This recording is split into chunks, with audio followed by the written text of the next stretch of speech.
And not worried about AI taking over our food experience. Well, we have to be, well, I think we do have to be careful or be aware that we are moving towards a species without a gut.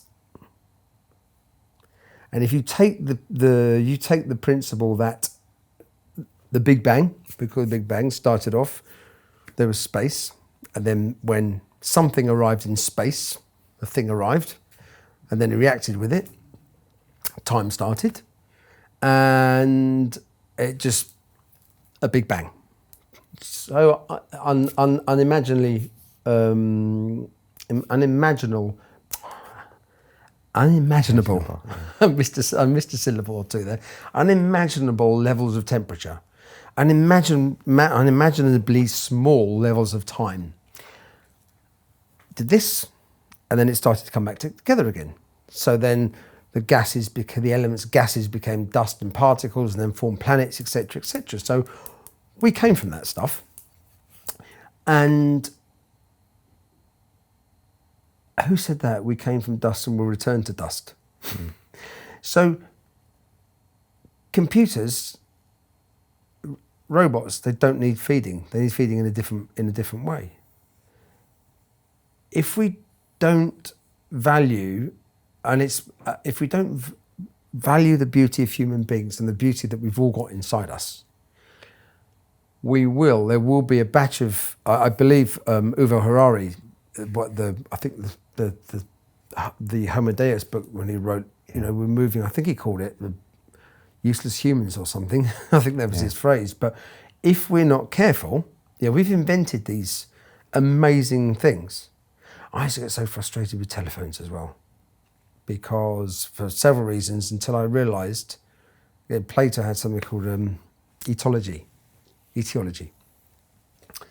objective, subjective universe. And our objective universe is all the objects that were there before us, the mountains and trees, and there's also our human-created objective universe, like chairs and tables and telephones.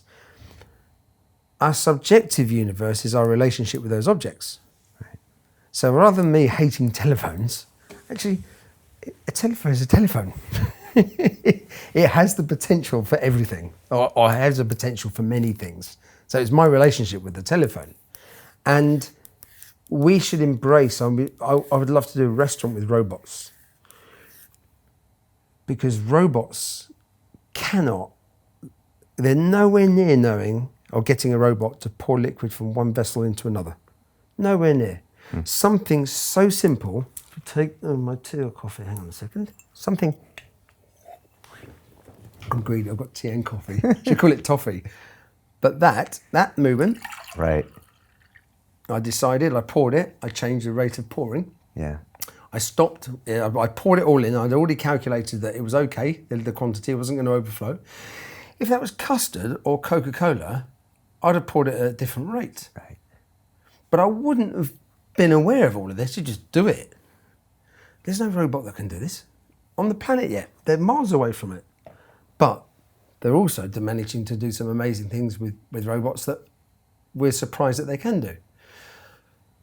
So this is a good pointer, I think, to use robots to celebrate the beauty of human beings.